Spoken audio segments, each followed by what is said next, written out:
Have you ever done something kind, only to find out it meant something far bigger than you ever intended? A simple gesture, a single moment, and suddenly your life's not your own anymore. In the high country of New Mexico, where the wind hums ancient songs through pine and canyon, a cowboy named Boon Cartwright rode into a snowstorm with nothing more than a horse, a coat, and his grandmother's wool blanket. He wasn't looking for trouble. In fact, all he wanted was to reach the trading post before the cold turned deadly. But what he found huddled against a boulder in the snow wasn't trouble at all. It was a young Apache woman, barely clinging to life. And Boon did what any decent man should do. He gave her his blanket, the warmest thing he owned, the last gift his family ever gave him. That act of kindness was supposed to be the end of it. But it wasn't. Because in her culture, that blanket wasn't just a kindness. It was a vow, a declaration, a promise. By sundown the next day, her tribe would come not for revenge, but for a wedding. What followed wasn't a shootout or a chase or a brawl in a dusty saloon. No. What followed was something far more dangerous. Understanding, sacrifice, and a kind of love that doesn't start with sparks, but with survival. This is the story of how a cowboy who never meant to stay found a home in the unlikeliest place. It's about culture honor and what it really means to make a promise, even when you didn't know you made one. And by the end, you'll be asking yourself, if you had to give up your past to save someone else's future, would you? So pour yourself a warm cup of coffee. Settle in close, because this true story of hearts colliding in the cold, might just change the way you see kindness forever. Let's begin. The wind was cruel that day. Not angry, just uncaring. It whispered through the pines and howled across the mountain pass like it had for centuries, indifferent to the lives that tried to pass through it. Boon Cartwright wasn't a man given to sentiment, but even he felt the chill down to the bone as he pushed his horse forward, coat pulled tight, boots caked with snow. He was 3 days out from Santa Fe alone, except for the sound of hoofbeats and the voice in his head telling him to find shelter before night fell. But what stopped him, what changed everything, wasn't the storm. It was a shape in the snow.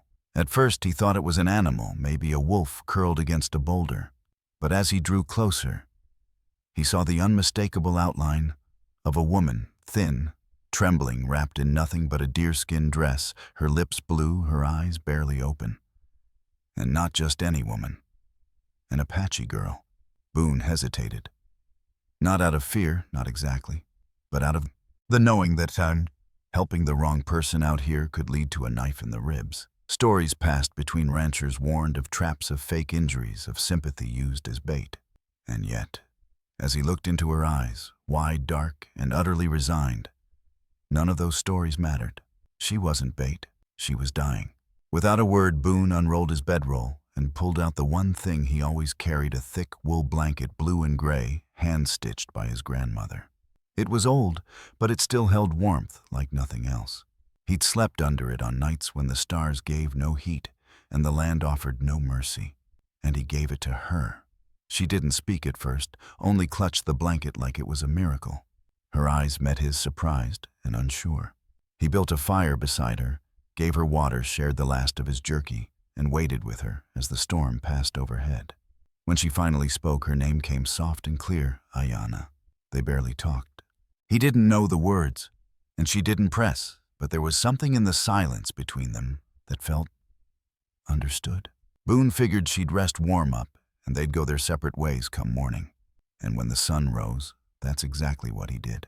He saddled his horse, nodded a farewell, and rode out, never realizing he'd just made a promise in a language he didn't speak. Because in Ayana's world, the act of wrapping a blanket around a woman meant more than safety. It meant commitment, protection, marriage.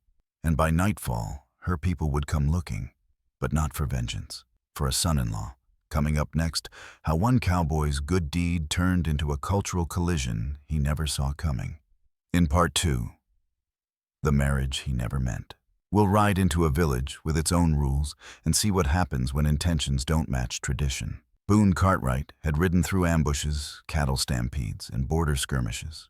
But nothing had prepared him for the quiet stare of 7 Apache warriors painted for war eyes, locked on him like judges on a gallows platform. He wasn't shot at. He wasn't dragged from the saddle.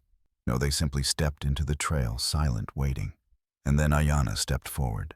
She wore the same blanket he'd given her as grandmother's, but now it was draped like a ceremonial robe.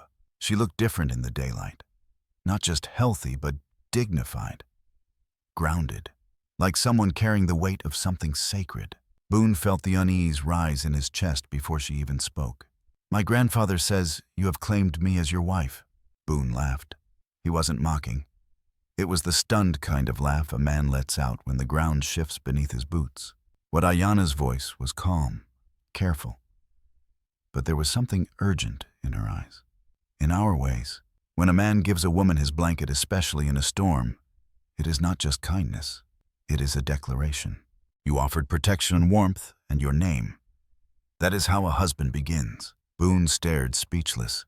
His fingers twitched at the reins. This couldn't be real. "I was just trying to help," he whispered. "I know," she said gently, "but your heart spoke louder than your mouth. And now my people have heard it." In that moment, Boon wasn't a cowboy anymore. He wasn't a gunfighter or a traveler or even a man on his way to Santa Fe. He was someone standing between 2 worlds, one he understood and one he didn't even know existed, and both were demanding something of him. Ayana didn't ask for a decision. Her people didn't threaten. Not yet. But the expectation was clear, not through weapons or words, but in the stillness. In the way no one reached for a rifle, but every hand was ready. In the way the older warrior, her grandfather Nalnish, watched him not with hatred, but with the cool intensity of a man measuring a promise. What haunted Boon most wasn't the misunderstanding. It was the sincerity. They weren't using her to trap him. They believed in what they said. To them, he hadn't made a mistake. He'd made a vow, and now they were asking him to honor it. He could ride away, sure. He had the speed, maybe even the luck. But deep down, he knew this wasn't about survival anymore. It was about integrity, about whether his actions meant anything, or if they were just wind-blown gestures in a cruel world. He looked at Ayana. Her eyes weren't pleading. They were steady, brave, and somehow afraid not of him, but of what he'd choose. The Apache village didn't rise from the valley like a settlement. It emerged like it had always been there, woven into the land itself, quiet and watchful. Smoke curled from cooking fires. Children darted between woven huts and stone shelters. Elders sat beneath trees, their eyes older than the hills behind them. But as Boon Cartwright rode in behind Ayana, the hush that settled over the village wasn't one of welcome. It was suspicion, maybe even judgment. He could feel it in the way heads turned in the silence that rippled from doorway to doorway, like wind through tall grass. A white man in their circle was no small thing. And this white man had arrived not as a trader or a soldier, but as a man who by their custom had already married one of their own. They didn't see the blizzard. They didn't see the kindness. They saw the blanket. And to them that meant a vow. Nalnish dismounted first, followed by Ayana, who walked with quiet dignity despite the weight pressing down on her. Boon slid from his saddle, every eye in the square fixed on his boots as they touched Apache soil. He tried to nod, offer a soft smile, maybe even tip his hat, but nothing landed. This wasn't a space where charm had value. A woman emerged from the largest shelter, tall, silver-haired, her presence cutting through the quiet like a blade. Ayana lowered her eyes. "That is my grandmother," she whispered. "Imala, matriarch of our clan." Imala's gaze didn't waver as she looked Boon up and down. Her words were sharp and swift, and though he didn't understand them, the tone cut clean. Ayana translated with visible strain. She says, "You smell like whiskey and sorrow." She asks why I brought a man here who carries death in his shadow. Boon's throat tightened. He couldn't argue, not convincingly. The revolver at his hip said more about him than words ever could. Another man stepped forward, younger, broad-shouldered, with long hair braided down his back and fire in his eyes. He spoke directly to Ayana. Boon didn't need a translator to feel the possessiveness in his voice. His stance said it all. Kuruk, Ayana said softly, without looking at Boon. He has asked for my hand many times. Kuruk turned then eyes like hot coals. You take what is not yours, he said in halting English. We bleed for our women. We earn them. You gave a blanket. The insult hit harder than a slap. I didn't know, Boon replied, keeping his voice steady. Where I come from, a blanket means warmth, not marriage. Kuruk spat at the ground between them. Here it means a man's word. Around them, villagers murmured, not all angry, but none indifferent. Boon could feel it. This was more than a misunderstanding. It was a test of worth, of intent, of who he really was when the world didn't play by his rules. Imala spoke again. Ayana's translation came with trembling lips. She says if your vow is real, you must prove it. Not just with words, with trial, with sacrifice. Boon glanced around at the gathered faces, many of them waiting to see him fail. But it was Ayana he searched for, her expression unreadable, caught between duty and something softer. I don't know your ways, he said quietly, but I'm willing to learn them. If that means something here, I'll stay. The air shifted. A decision had been made. The sacred cliff rose like a judgment from the earth, tall, sheer, and silent, watching over the village like an ancient witness. Its face was worn smooth by centuries of wind, jagged in places where storms had carved their stories into the rock. And somewhere near its summit, hidden in a hollow of stone, was an eagle's nest, the object of Boon Cartwright's first trial. To the Apache, the eagle was more than a bird. It was spirit protector and messenger between this world and the one beyond. To reach its nest was to prove one's strength not through conquest, but through humility and endurance. Boon stood at the base of the cliff shirt, stripped away, rope in hand. The hemp was coarse, fraying in places, and knotted every 6 feet, markers perhaps for warriors who had made the climb before him. Villagers had gathered in a wide circle, watching in silence. Even the children didn't speak. Ayana stood nearby, her expression unreadable. She'd told him the truth the night before. Some have climbed. Few have returned with the feather. Fewer still returned at all. Kuruk stood with arms crossed, jaw set, eyes already certain of failure. The wind picked up as Boon tied the rope to a stone post sunk deep into the earth. His palms were raw from the tension of the past days, his shoulders still sore from the eagle's earlier swipe. But he said nothing. Pain was part of this. Maybe even the point. He glanced once at Ayana, not for reassurance, but for remembrance. Of the moment on the snowy pass when none of this had been expected, when all he had done was share warmth with someone who needed it. And then he climbed. The first 10 feet were easier than expected. His arms pulled steadily, his boots found ledges, the rope held firm. But soon the climb became less about strength and more about resolve. The handholds grew fewer. The wind grew stronger. Dust and grit bit into his skin. Halfway up, the rope swayed hard. A piece of rock cracked beneath his boot, nearly sending him backward. The gasp from below reached him even at that height. His chest heaved. His fingers screamed. But he kept going. He didn't think of the village, or Kuruk, or the crowd below. He thought of his grandmother's blanket, the one he'd given away, the way it had wrapped Ayana's shoulders, and the look in her eyes when she realized he meant it. That was the thread that pulled him upward now. Not strength, but purpose. When Boon reached the ledge, he saw the eagle's nest. It was massive, a wild tangle of sticks, feathers, and bone. And inside, half shielded by a tuft of down, lay a single feather, gold-tipped, radiant in the sun. As he reached out, a shadow passed overhead. The eagle screamed from above, circling once before vanishing into the sky. Boon didn't flinch. He took the feather gently, like a gift, not a prize. And then, hand over hand, he descended slower, more carefully now, his body shaking, but his will solid as stone. When his boots touched the earth again, the circle remained still. He dropped to one knee, breathing hard, and held out the feather. It trembled slightly in his bloodied fingers, but did not fall. Nalnish stepped forward, took the feather, and nodded once. No words were spoken. Ayana's eyes met his. This time there was no question in them, only pride. But Boon knew this was just the beginning. The second trial came not with sweat or muscle, but silence.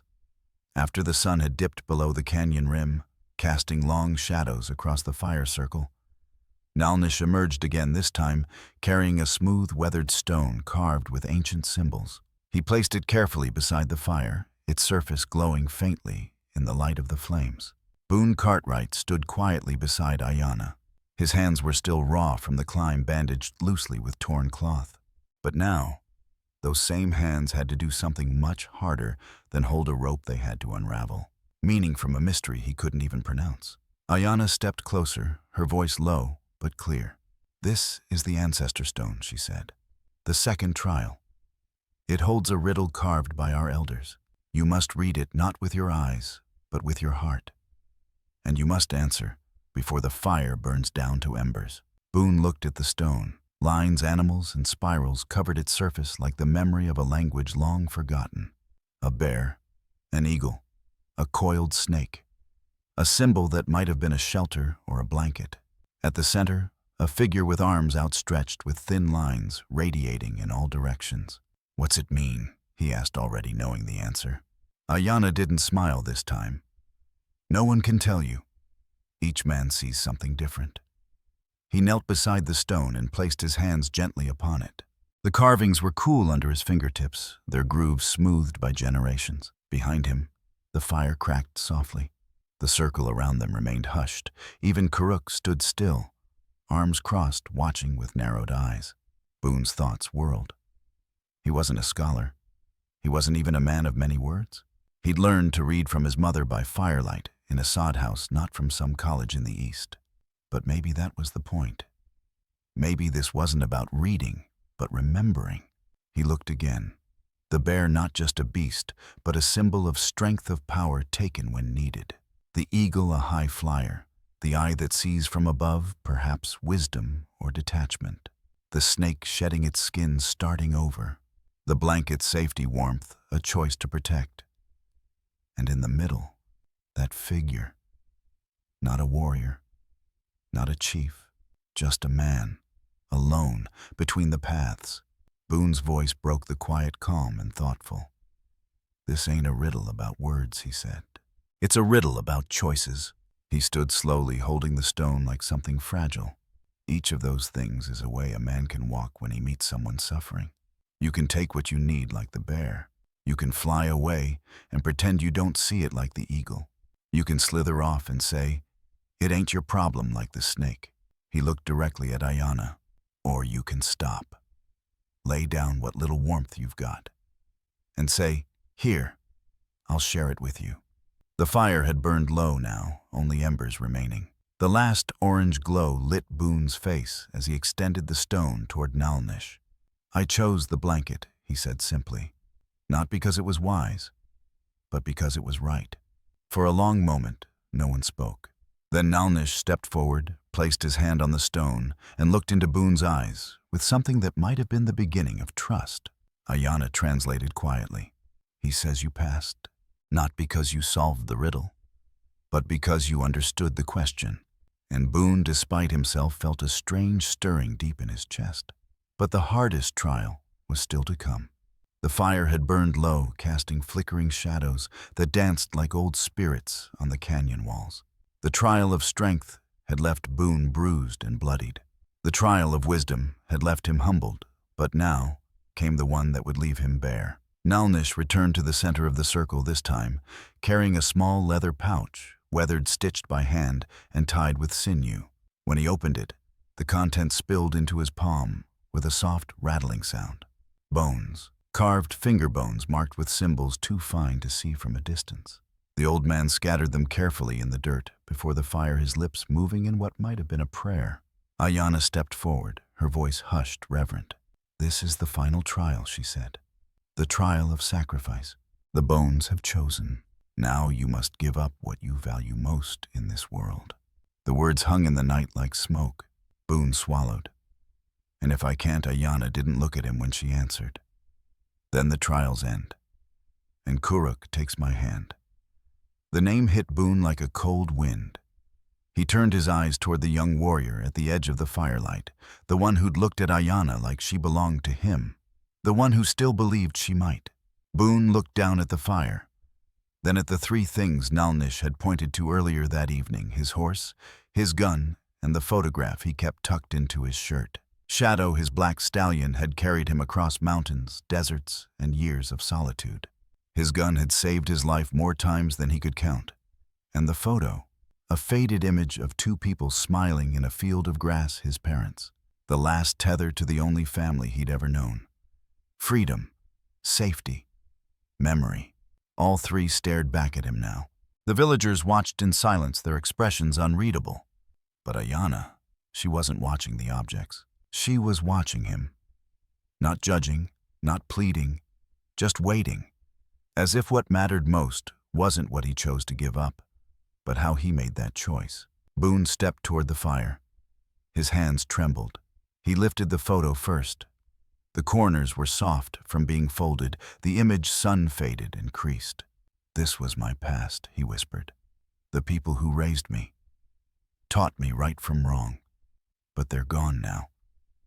And I've been carrying this, not for them, for me, to remember who I was."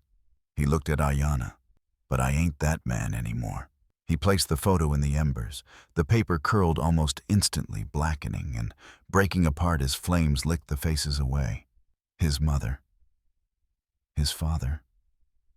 Lost again, this time by choice.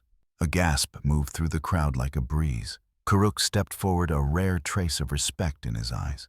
Ayana's grandmother, Imala, nodded solemnly. And Nalnish looked at Boon, not as an outsider, but as a man who had understood what few ever did. Ayana translated slowly. "He says, you have given up what anchors you. Now you are free to belong to something new." Boon didn't speak. He couldn't. His throat was thick with grief, but also something else. A quiet, rising peace, like a weight finally dropped after miles of carrying it alone. And in that moment, he realized something. Love wasn't about possession or promise. It was about letting go of fear, of ego, of everything that kept your heart locked away. The trials were over. But what came next would test him in ways no cliff or riddle ever could. The embers still glowed in the fire pit when the gathering began to shift. Children were led away by mothers with watchful eyes. Warriors stepped back into the shadows. But the elders remained, forming a quiet, seated circle around Boon. He was no longer being tested by fire or stone. Now he was being tested by silence and by memory.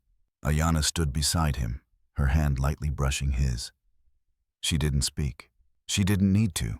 Boon had passed the trials. He had climbed the cliff, solved the riddle, sacrificed a piece of himself. But this village, her people, had lost too much to accept strangers easily. Not because of hatred, but because of history. Because too often kindness came with a price they could not afford to pay again. And so they watched him.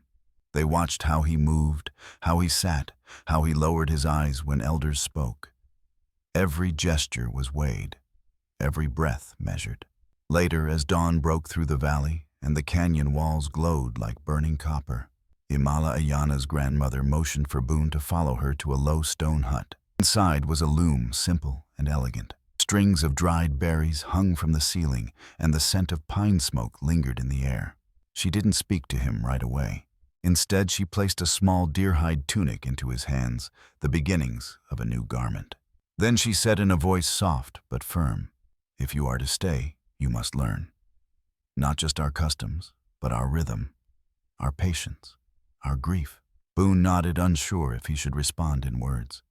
He took the tunic and sat down cross-legged near the hearth. Outside, the village went about its morning like any other day. Water was gathered, meat was smoked. Children laughed cautiously now in his presence. It wasn't a celebration.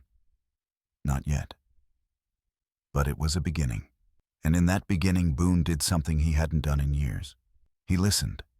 He listened as Nalnish told stories of the four winds, as Imala taught him the names of the herbs growing near the creek, as Ayana braided strands of her own hair into his new shirt, whispering prayers he didn't yet understand. Days passed. Then weeks. Kuruk, once his rival, handed him a knife to help skin a deer. The children brought him beads to tie into his belt. A woman named Sani began to call him brother when he fetched water without being asked. Belonging wasn't granted like a badge or a name. It was built quietly through sweat and silence and service. And as the season shifted from late fall to the breath of winter, Boon stood outside the lodge one night, Ayana beside him, watching the stars appear one by one. "Do you miss your old life?" she asked gently. Boon thought for a long time before answering. "Sometimes. But mostly, I think it missed me more than I missed it." Ayana smiled, resting her head against his shoulder. And in that quiet moment beneath the stars, with the smell of wood smoke and the distant sound of drums echoing through the canyon, Boon realized he hadn't just survived the trials. He'd been reborn by them. It had started with wool and weather, a gesture made in a blizzard without thought of consequence. But now the blanket Boon had once handed to a freezing stranger had become something else entirely. It had become his anchor. Weeks had passed since the trials. Life in the village no longer felt foreign. The mornings were filled with smoke and laughter, the evenings with stories passed down like sacred heirlooms. Boon had learned the rhythm of the land, how to gather roots that eased fever, how to read cloud shifts before a storm, how to repair a damaged fishing line with only his hands and a steady eye. And always, the blanket remained. Each night, Ayana folded it carefully and placed it near their sleeping mat. And each morning, she draped it across his shoulders while the wind still bit at the air. It no longer carried the chill of snow or the weight of misunderstanding. Instead, it had taken on the scent of wood smoke and pine, the softness of shared moments, the memory of what they'd built, not out of duty, but out of choice. One evening, as the first snowfall of winter drifted through the canyon, Ayana and Boon sat beneath that same blanket, now worn thin in places, its once bold colors faded to gentle earth tones. Ayana traced the weave with her fingertips. "This was your grandmother's?" she asked quietly. Boon nodded. "She made it before I was born. Said a man should always carry something that reminds him where he came from." Ayana looked down at the blanket, the stitches, the tears, the warmth. "And now it reminds you of where you've come to." He smiled, watching her expression soften. She added, "When I first saw you ride away that morning, I thought I'd never see you again. I thought you'd meant well, but would forget me by sundown." Boon looked at her, his voice low. "I never forgot. I couldn't." The silence between them was heavy with meaning. Not the silence of strangers, but the stillness of something sacred. Around them, the snow kept falling. The fire crackled quietly nearby. And the blanket, that single act of instinct and heart, rested over both their shoulders like a promise fulfilled. Later that night, Ayana brought the blanket to Imala. The elder turned it over in her hands, her eyes narrowing as she examined the worn edges, the blue and gray threads now dulled by time and use. Then she nodded. "It is ready," she said. The next morning, Boon awoke to find the blanket missing. Panic clutched at his chest for a moment, until Ayana led him to the central fire where Imala had laid it out on a woven mat. The village stood in quiet anticipation. With careful fingers, Imala began to embroider new patterns into the wool symbols of trials, endured seasons past, hearts joined. The eagle feather Boon had risked his life for was sewn into one corner. In another, a small braid of Ayana's hair had been stitched into the border. And when she finished, Imala rose and placed the blanket over both their shoulders, then stepped back. "You came here with nothing but what you could carry," she said in Apache, her voice clear. "Now you carry a family."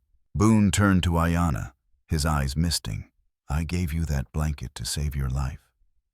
But you gave it back as a way to save mine." She smiled and leaned into him. "It saved us both." And in that moment, under the falling snow and the eyes of an entire village, Boon Cartwright finally understood what his grandmother had meant all those years ago. A blanket doesn't just warm the body. It binds the soul to the land, to the people, and to the place we call home. In the beginning, they watched him with narrowed eyes. Even after the trials, after the fire and the feather and the bones, Boon still walked through the village like a man wearing someone else's skin.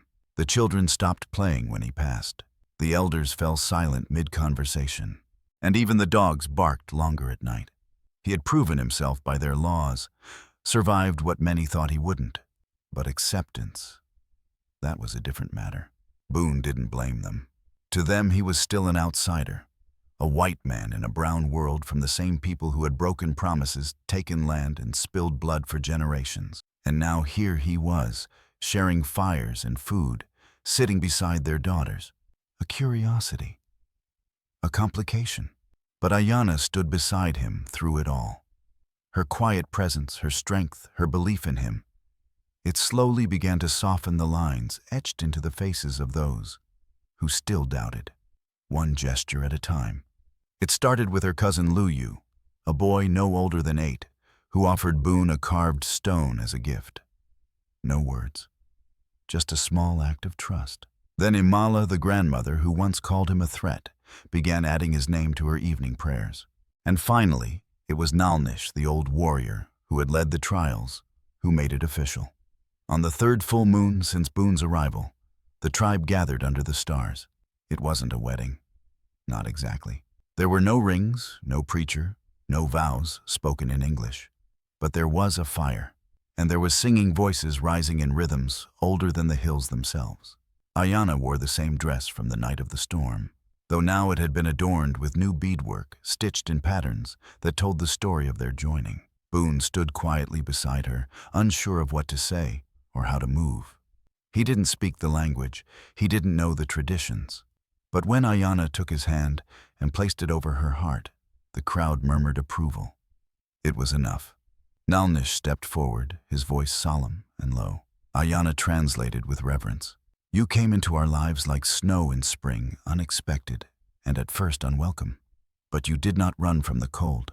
You gave warmth even when it cost you. That is a warrior's heart. And now, by the will of our ancestors, you are no longer a stranger. You are kin.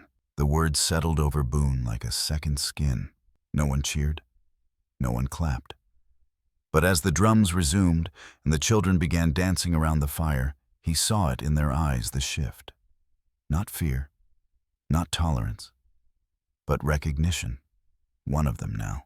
Later that night, as Ayana leaned against him beneath their shared blanket, Boon whispered, "Do you really think they'll accept me? Truly?" She smiled into his chest. "You climbed our cliffs, solved our riddles, faced our ancestors. But more than that, you stayed." He exhaled, letting the truth of it soak through him. "I stayed," he repeated, not because he had to, not because he feared dying, but because he had finally found a life worth living. The fire was low now, nothing but soft coals and the occasional flicker of flame. Outside the lodge, snow fell in silence, painting the earth white, erasing tracks and trails alike. But inside, warmth lingered not just from the fire, but from something deeper, something earned. Boon sat cross-legged near the hearth, Ayana curled beside him, her head resting on his shoulder. She'd fallen asleep there, her breath steady and soft, like the rhythm of the wind outside. He didn't dare move, not just because he didn't want to wake her, but because he wanted to memorize this moment, hold it like a photograph in his mind. 3 moons ago, he had been a drifting man with nothing but a horse, a blanket, and a name that meant very little. Now he had a home, a place where his name was spoken not with suspicion, but with quiet respect. A place where he belonged, not because of what he had done with his fists or his gun, but because of what he'd chosen to give his past, his pride, his fear. He looked around the lodge. On the walls hung simple tools baskets and beadwork Ayana had made with her grandmother. In the corner was the bundle of cedar wood that Nalnish left earlier as a gift for their growing family. And above the fire, carefully displayed, was the eagle feather, not as a trophy, but as a reminder of what it took to earn trust, of what it cost to keep it. Later that night, as embers dimmed to ash, Ayana stirred and whispered, "Do you miss it?" Boon didn't need to ask what she meant. The road, the freedom, the wild quiet of being no one to nobody. He shook his head. "No," he said, "because none of that ever looked at me the way you do." She smiled sleepy-eyed and pulled the blanket tighter around them, both the same blue and gray wool that had started it all. That simple act, given in the cold, had changed everything. It hadn't just saved a life. It had created one, together. In the seasons to come, the village would speak of Boon Cartwright, the white man who came from the snow and stayed through the trials. They'd speak not of his strength or even his sacrifice, but of how he chose to love not with words, but with action. And that in the end is how footprints turn into legacy, not by how loudly we walk, but by what we leave behind in the hearts of others. So when you lay down tonight and think of kindness as just a small gesture, remember sometimes giving someone your blanket is the start of something far greater than you ever imagined. If this story moved you, consider subscribing to the channel. It helps us bring more stories like this to life stories that remind us of what still matters, honor compassion and the unexpected roads that lead to home. And don't stop here. Click on the next video where a runaway bride and a reclusive rancher must choose between silence and salvation, in a storm that tests not just their hearts, but their very souls. You won't believe what happens when trust walks through the door wearing a wedding dress.